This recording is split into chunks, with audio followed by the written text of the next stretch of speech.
Luke 6.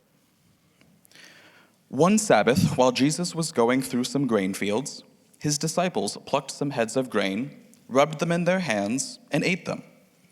But some of the Pharisees said, "Why are you doing what is not lawful on the Sabbath?" Jesus answered, "Have you not read what David did when he and his companions were hungry? How he entered the house of God and took and ate the bread of the presence, which it is not lawful for any but the priests to eat, and gave some to his companions. Then he said to them, 'The Son of Man is Lord of the Sabbath.' On another Sabbath he entered the synagogue and taught, and there was a man there whose right hand was withered. The scribes and the Pharisees were watching him to see whether he would cure on the Sabbath, so that they might find grounds to bring an accusation against him. But he knew what they were thinking, and he said to the man who had the withered hand, 'Come and stand in the middle.' He got up and stood there. Then Jesus said to them, 'I ask you, is it lawful to do good or to do harm on the Sabbath, to save life or to destroy it?' After looking around at all of them, he said to him, 'Stretch out your hand.' He did so, and his hand was restored. But they were filled with fury and began discussing with one another what they might do to Jesus. Now, during those days, he went out to the mountain to pray, and he spent the night in prayer to God. And when day came, he called his disciples and chose 12 of them, whom he also named apostles: Simon, whom he named Peter, and his brother Andrew, and James, and John, and Philip, and Bartholomew, and Matthew, and Thomas, and James, son of Alphaeus, and Simon, who was called the Zealot, and Judas, son of James, and Judas Iscariot, who became a traitor. He came down with them and stood on a level place with a great crowd of his disciples, and a great multitude of people from all Judea, Jerusalem, and the coast of Tyre and Sidon. They had come to hear him and to be healed of their diseases, and those who were troubled with unclean spirits were cured. And everyone in the crowd was trying to touch him, for power came out from him and healed all of them. Then he looked up at his disciples and said, "Blessed are you who are poor, for yours is the kingdom of God. Blessed are you who are hungry now, for you will be filled. Blessed are you who weep now, for you will laugh. Blessed are you when people hate you, and when they exclude you, revile you, and defame you on account of the Son of Man. Rejoice on that day and leap for joy, for surely your reward is great in heaven, for that is how their ancestors treated the prophets. But woe to you who are rich, for you have received your consolation. Woe to you who are full now, for you will be hungry. Woe to you who are laughing now, for you will mourn and weep. Woe to you when all speak well of you, for that is how their ancestors treated the false prophets. But I say to you who are listening, love your enemies, do good to those who hate you, bless those who curse you, pray for those who mistreat you. If anyone strikes you on the cheek, offer the other also. And from anyone who takes away your coat, do not withhold even your shirt. Give to everyone who asks of you, and if anyone takes away what is yours, do not ask for it back again. Do to others as you would have them do to you. If you love those who love you, what credit is that to you? For even sinners love those who love them. If you do good to those who do good to you, what credit is that to you? For even sinners do the same. If you lend to those from whom you expect to receive payment, what credit is that to you? Even sinners lend to sinners to receive as much again. Instead, love your enemies, do good, and lend, expecting nothing in return. Your reward will be great, and you will be children of the Most High, for he himself is kind to the ungrateful and the wicked. Be merciful, just as your Father is merciful. Do not judge, and you will not be judged. Do not condemn, and you will not be condemned. Forgive, and you will be forgiven. Give, and it will be given to you. A good measure, pressed down, shaken together, running over, will be put into your lap. For the measure you give will be the measure you get back. He also told them a parable. Can a blind person guide a blind person? Will not both fall into a pit? A disciple is not above the teacher, but every disciple who is fully qualified will be like the teacher. Why do you see the speck in your neighbor's eye, but do not notice the log in your own eye? How can you say to your neighbor, friend, let me take out the speck in your eye, when you yourself do not see the log in your own eye? You hypocrite, first take the log out of your own eye, and then you will see clearly to take the speck out of your neighbor's eye. No good tree bears bad fruit, nor again does a bad tree bear good fruit, for each tree is known by its fruit. For people do not gather figs from thorns, nor do they pick grapes from a bramble bush. The good person out of the good treasure of the heart produces good, and the evil person out of the evil treasure produces evil. For it is out of the abundance of the heart that the mouth speaks. Why do you call me Lord, Lord, and do not do what I tell you? I will show you what someone is like who comes to me, hears my words, and acts on them. That one is like a man building a house. Flipping page one-handed is challenging. Who dug deeply and laid the foundation on rock. When a flood arose, the river burst again that house, but could not shake it because it had been well built. But the one who hears and does not act is like a man who built a house on the ground without a foundation. When the river burst against it, it quickly collapsed, and great was the ruin of that house.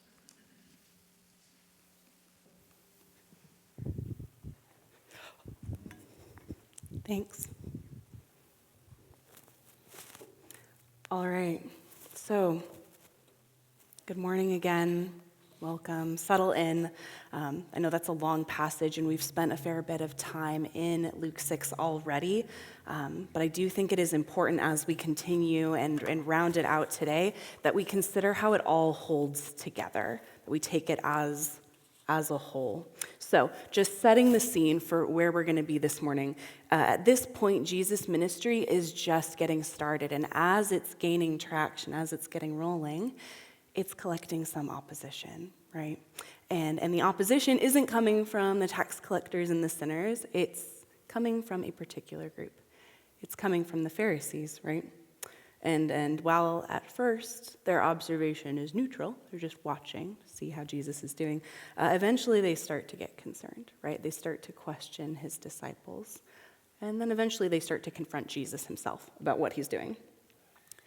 Okay, but before we proceed any further, it behooves us to take a first century cultural milieu sidebar, okay? So if we've been in church long enough, we probably hear about the Pharisees a lot. We're pretty familiar with them. And so when we hear about them, when they show up in our passages, there's a lot of assumptions and a picture of them that we all get pretty quickly, right? We probably have pretty strong opinions about them when they show up. How we understand or misunderstand them has implications for how we interpret what Jesus is doing in these texts. So I will explain more about that in a moment, but for starters, let's just take a sec to do a little bit of history. No? Okay, great. All right, so in brief, the Yahwistic religion of the early Old Testament, right, think Pentateuch, underwent some radical changes during the defining moment in the history of ancient Israel, the exile to Babylon and Assyria. Being stripped of the temple and the priestly system and the land and their favored people status in the way that they understood constituted a massive identity crisis for the Hebrew people.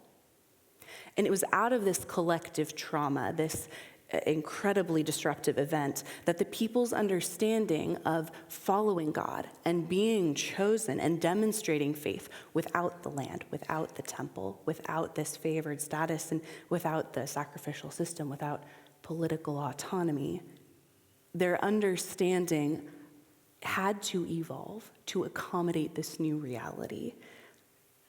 And anthropologically, when we talk about Judaism as a religion, we actually locate the origins of it in the exile, in this moment.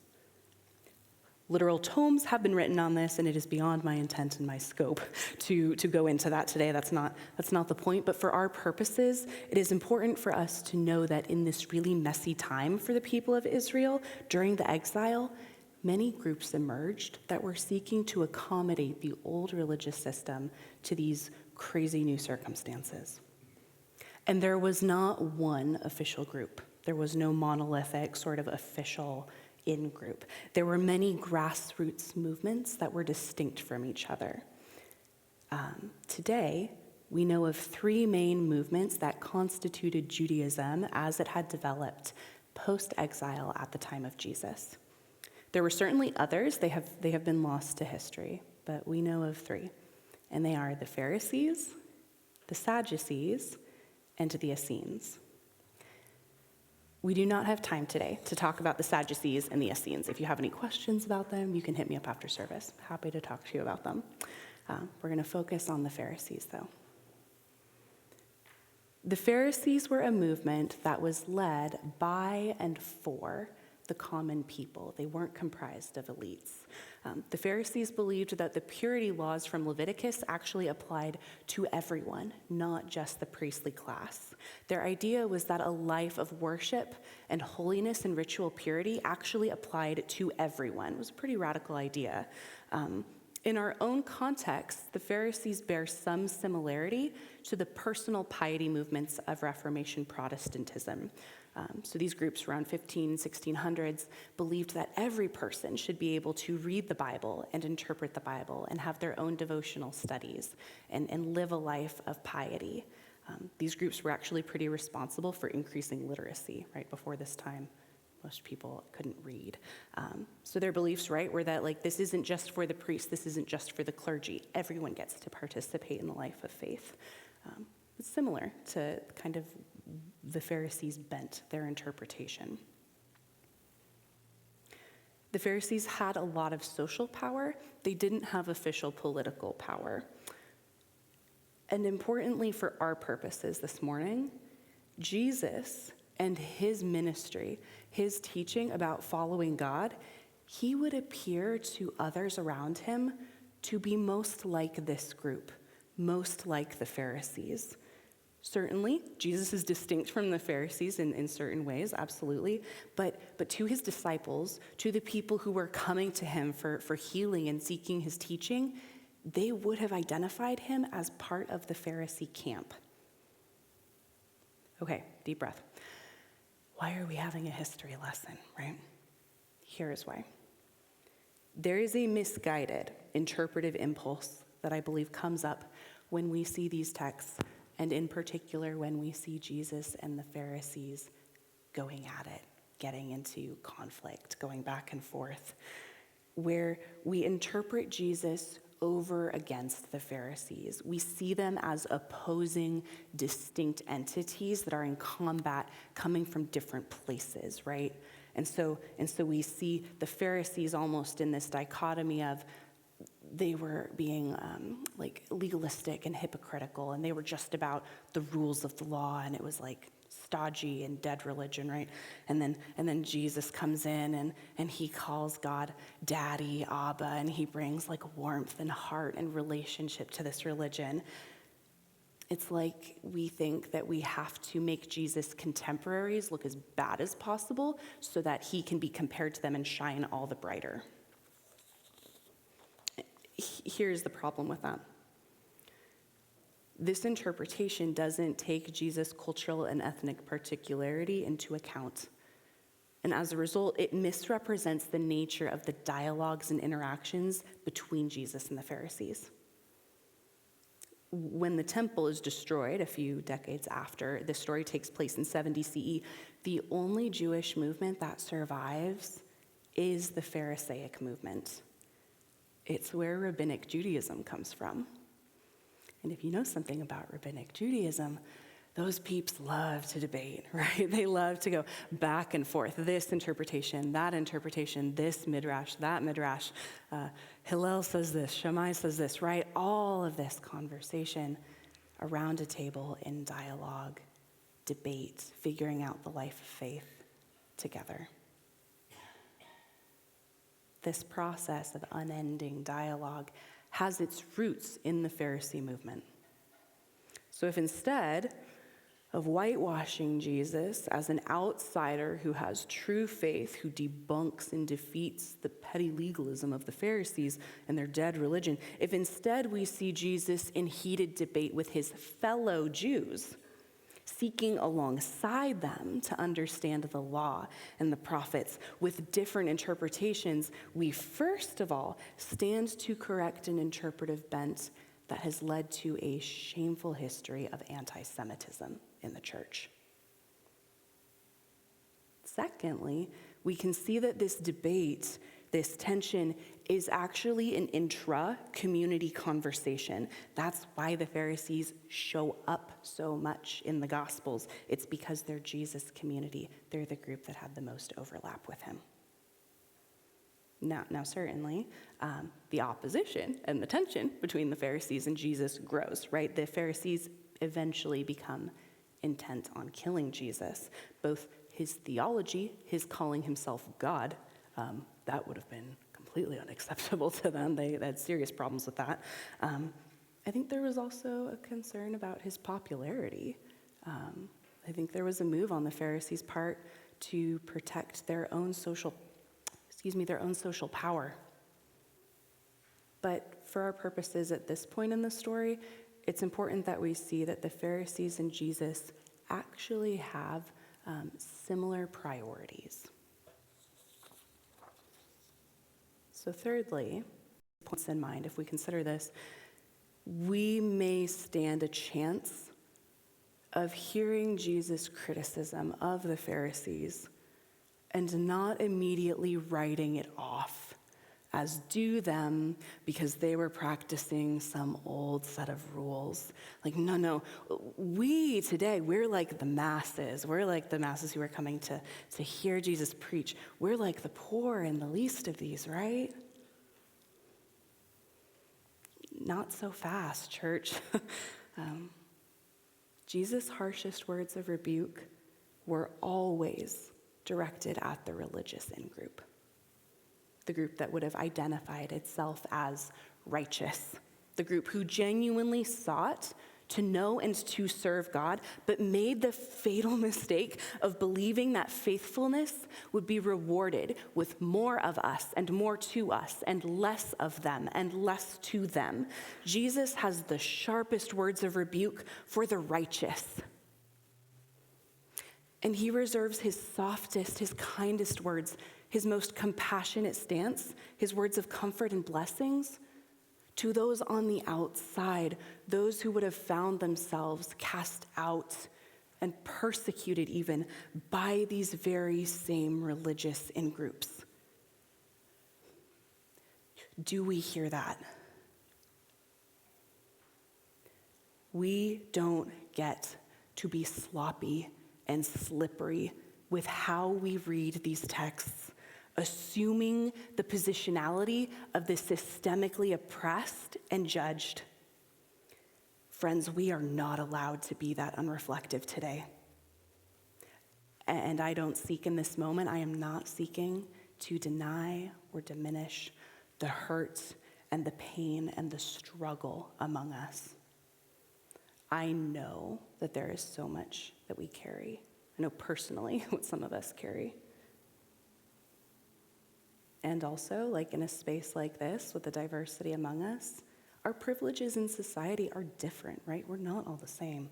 But I do believe that collectively, together, we miss an opportunity to grow when we read Jesus' words to his religious contemporaries, those who were striving for righteousness among him, who had blind spots because they're human. We miss a major opportunity today if we do not see how we are them and how they are us.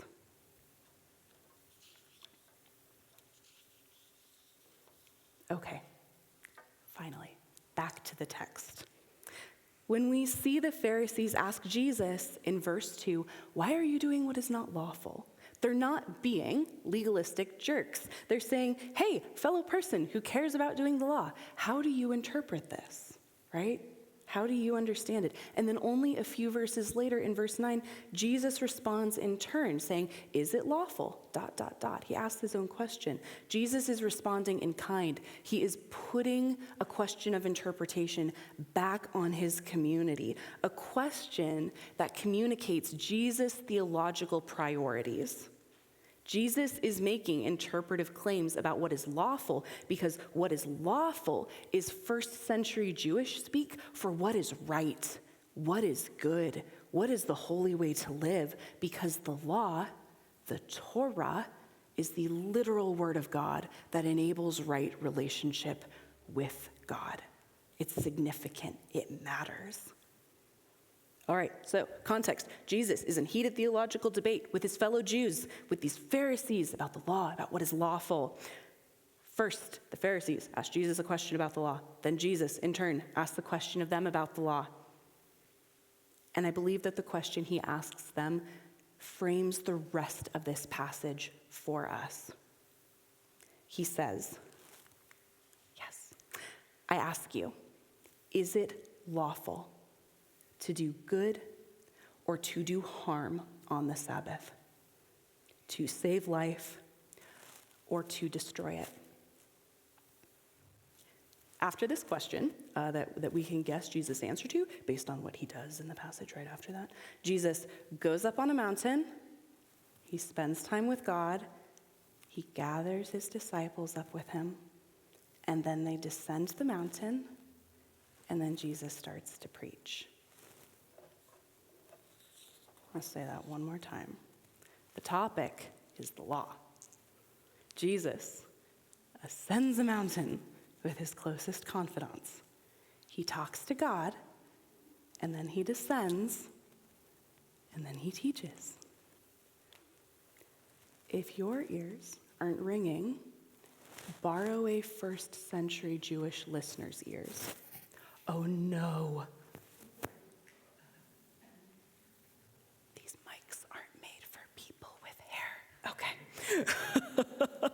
If your ears aren't ringing, borrow a first century Jewish listener's ears. Jesus is doing a Moses. Yeah? Luke is signaling this parallel to us. Jesus is delivering Torah. He's giving the law. He goes up a mountain. It's so funny. They didn't have mountains there. So when the text is like, he went up a mountain, it's like, that's cute. But that they're saying that because he went up, talked with God, descended, and taught, right? Jesus is delivering the Torah. He is giving the people a law. He's already set us up, too. He has already made his interpretive bent known. He has shown us his hands. We know what this law is going to be about. I ask you, is it lawful to do good or to do harm, to save life or to destroy it? Jesus teaches. He gives the oral Torah. He gives the law. And as he does so, like Moses before him, he delivers a message that describes the nature of the community that is coming into being, that is being formed actively as he speaks. He delivers blessings to the poor, the hungry, the weeping, those who are reviled on his account. He delivers woes to the rich, the full, the laughing, the well-spoken of. Jesus tells us who the kingdom belongs to, who has God's special attention. Like a parent who rallies extra care and support for a child who is sick or hurting, God has a special heart for those on the underside of power. And after this, Jesus lays out the law. He gives us the commandments, the imperatives. But first, he says something interesting that caught me in reading this, and I don't know that we should miss it. He says in verse 27, if you check in your text, he says, "But I say to you who are listening." So, to you who are listening, here it is. Love your enemies. Do good to those who hate you. Bless those who curse you. Pray for those who mistreat you. Do not withhold. Do to others as you would have them do to you. Do good. Lend, expecting nothing in return. Be merciful. Do not judge. Do not condemn. Forgive and give. This is Jesus' Torah as told by Luke. This is the law. And Jesus concludes it all with a closing metaphor. No good tree bears bad fruit, nor again does a bad tree bear good fruit. Each tree is known by its own fruit. For people do not gather figs from thorns, nor do they pick grapes from bramble bushes. The good person out of the good measure of the heart produces good, and the evil person out of the evil treasure produces evil. It is out of the abundance of the heart that the mouth speaks. Sometimes when Jesus gives a parable, it's meant to be open to many interpretations, right? So that we keep coming back, puzzling over it, trying to figure out what does it mean. It's open to many different lenses. This is not one of those parables. By the time Jesus is talking about plucking figs off of thorn bushes, his audience is laughing, right? They know the joke. Many of them are farmers, and the rest of them get their food directly from farmers, right? This is a very big duh. Love, bless, pray, be merciful, forgive.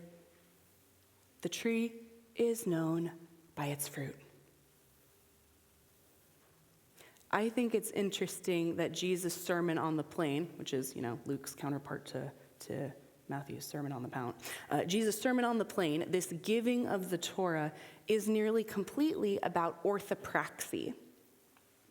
And it's got a little bit about orthopathy and orthodoxy. But orthopraxy means right action. Love, do good, bless, be merciful, forgive. There's a little bit of orthopathy. Orthopathy is right affection, right? We're told out of the abundance of the heart, the mouth speaks. And there is a tiny bit of orthodoxy, right? Belief. We're told, you will be children of the Most High, for he himself is kind. Be merciful as your Father is merciful, right? We have some orthodox beliefs about God being kind and merciful. But by and large, this Torah, this law, is in the doing. Orthopraxy. And in case there's any confusion what Jesus is referring to with these trees and their fruits, which I don't know how there could be confusion, he's very clear in this, he follows up with another image, and its interpretation is also baked right in verse 47. And may we never forget this parable. The house built on the rock, the house that withstood the storms, it wasn't a house of unbending orthodoxy. It was not a house of I'm right and everyone else has it wrong. It wasn't on the rock of I'm the true believer. I know, I'm sure, I'm certain. This rock was hearing and then doing. But the hearing alone and saying like, yeah, that teaching sounds really good. Those are very nice words. I feel so good for listening to them. I better get to building. The ruin of that house is great. I don't know about you, but as I am looking out on the hurricane that is our current cultural moment, I feel like I am seeing construction materials from houses that were built on sand just floating by, flotsam and jetsam like, every day. And some of those boards might be mine. I will show you what someone is like who comes to me, hears my words, and acts on them. I say to you who are listening, is it lawful to do good or to do harm, to save life or to destroy it? Love, do good, bless, pray, do not withhold, do good, be merciful, do not judge, do not condemn, forgive, give. It is out of the abundance of the heart that the mouth speaks. The tree is known by its fruit. This is the law, right? This is right living. This is the kingdom. If hearing it makes you feel like a wet rag getting twisted and wrung out, like, whew, this is not what's happening right now. Like, this is hard. I don't even know what that one looks like today. If hearing that strikes you, then you might be you who are listening. This teaching by Jesus is not a set of boxes to check. It's not discipleship objectives to master on our own with our own self-improvement projects. These things aren't even independent and discrete things. They comprise a whole that hangs together and constitutes an alternate reality that is more real than any of the nonsense of our current powers and principalities, our petty hatreds, our biases, our otherings, our self-promotion, our apathy, our comfort, our self-congratulation. Jesus is not here for the righteous. He told us so. This law, this orthopraxy, this Torah, however, is a lens. It's a lens through which we may gaze and by which we might discern and mature and be wise to our times. First, I think this lens is a lens by which we may discern ourselves, thereby growing in wisdom and maturity and love. But there are two misguided impulses that run us aground here, I think. The first is the self-improvement impulse, right? Where we take these imperatives and the gap between them and our lives and apply a heaping dose of shame and should, right? Like, I suck, I should do better, I really need to get on that one. And we hope that these self-rebukes are sufficient fuel for all of our try-harder take-home assignments that we leave service with, right? Like, we read them all, we think, yes, this is good. And we get into our heads, right? We leave our lives. We leave that difficult relationship, that trauma, that hard thing behind. The second impulse is, I think, a well-meant pastoral corrective to the abuses of the first. It's the impulse, right when I think, to reassure us that this is impossible on our own, right? This is not an invitation to white-knuckled endeavoring to become perfect or righteous on our own. To remind us that we rely and we do lean on God's love and the Spirit's empowerment. And this is true, but I think there's a response that can stop there, as if taking any action leads us into dangerous, works righteousness territory, right? To hear Jesus' words, to hear this Torah, to catch this vision of the kingdom, to receive the invitation to hear and to act, and to react to that with, well, that's God's work, and I've got to rely on God, and it starts in the heart. So let me navel gaze for a bit. I think that response alone bypasses our agency and our responsibility as people that bear the image of God to walk the narrow path of faith, to grow in maturity. We can't do this in our own power. Thank goodness that we are equipped and enabled by the Spirit to walk with God already. We have what we need. He is with us. The reality is that both the self-improvement impulse and the abdication of power, let me just reflect on this for a minute or forever in my heart, these are both cop-outs. They both let us avoid the painful reality of when people hurt us. They let us step out of our lives where relationships are hard, where we like our things, where we want more. where forgiving and healing and reconciling is hard work.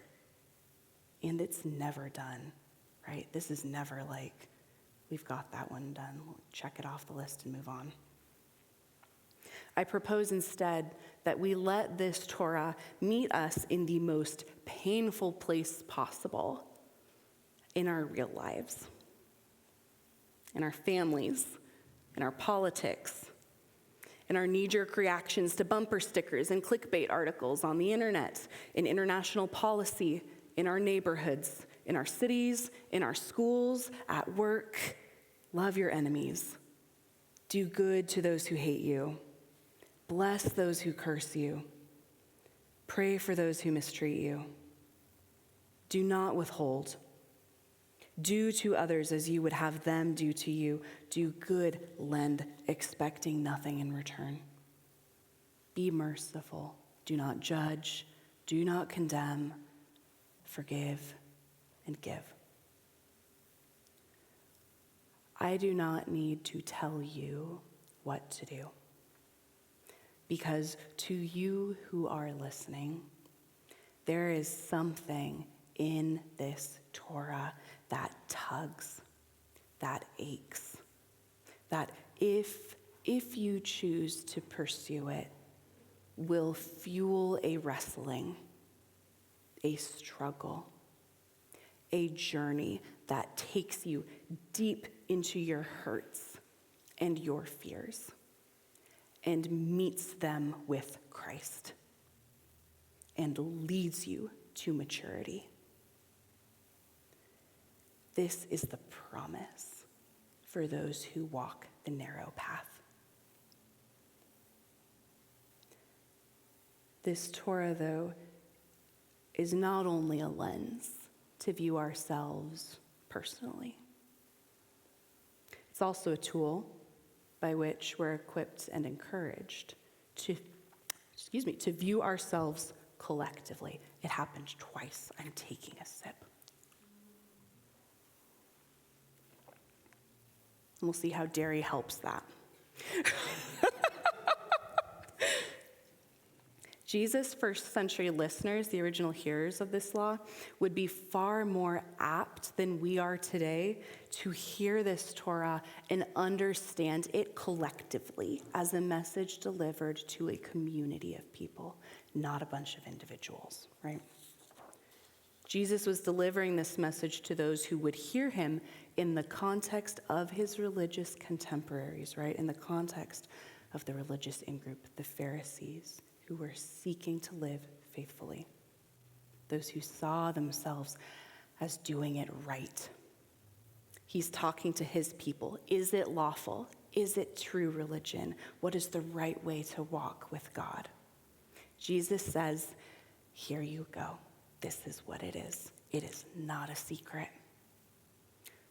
When we look at the church both in America more broadly today in this moment of history, and also our own faith communities, we must ask ourselves, do we love our enemies, do good to those who hate us? Do we bless those who curse us? Do we pray for those who mistreat us? Do we not withhold from those who ask? Do we do to others as we would have them do to us? Do we do good, lend, expecting nothing in return? Are we merciful, or do we judge? Do we condemn, or do we give and forgive? For we will know the tree by its fruit. I mean, if we really want an honest picture, as important as it is that we together wrestle with these questions of ourselves, we're not even the most qualified people to answer it.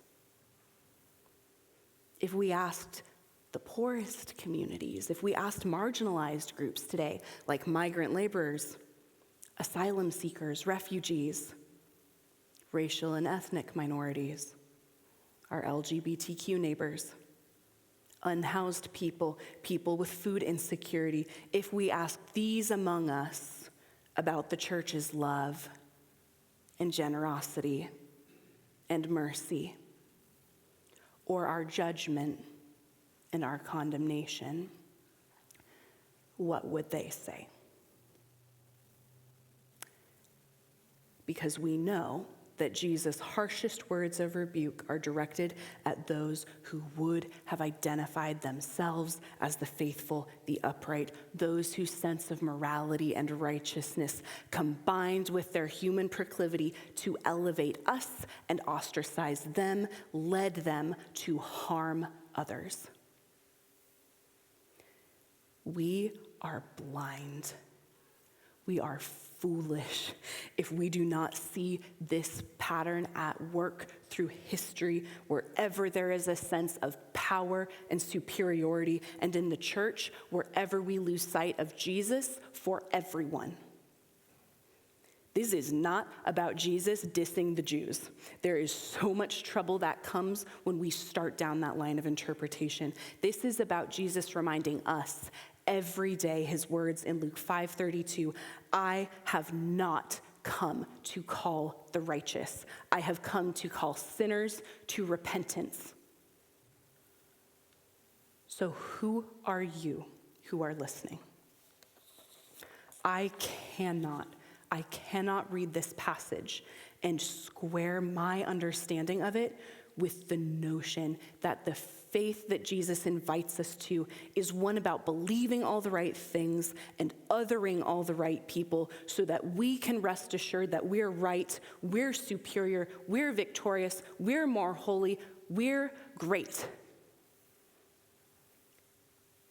I also cannot reconcile the call to love, forgive, give, and show mercy with prominent attitudes and the approach of those who are different with fear and judgment. Attitudes that blame people for their misfortunes. Attitudes that celebrate a lack of charity towards the poor, the hungry, the migrant, the sojourner, the least of these in our midst. Those who have God's special concern. When I hear Jesus' words, is it lawful to do good or to do harm? To save life or to destroy it? And I survey our moment today, I am troubled and disappointed to find that the industry of American evangelicalism and so many who ascribe to it today bear instead fruits of judgment, hatred, fear, condemnation, wrath, persecution complexes, insecurity, discrimination, greed, my rights, my country, mine, mine, mine. And I do judge the tree by its fruits. How sobering and what a relief to know that instead of this mockery, that the people, the community that truly walks with our resurrected Lord, bears in its life the very same mark of his life among us. Love that casts out fear, good works, blessing, prayer for enemies, generosity, lending freely, mercy, no judgment, no condemnation, forgiveness. The ones who walk this way are full of Christ, and so Christ comes out. You'll know it when you see it.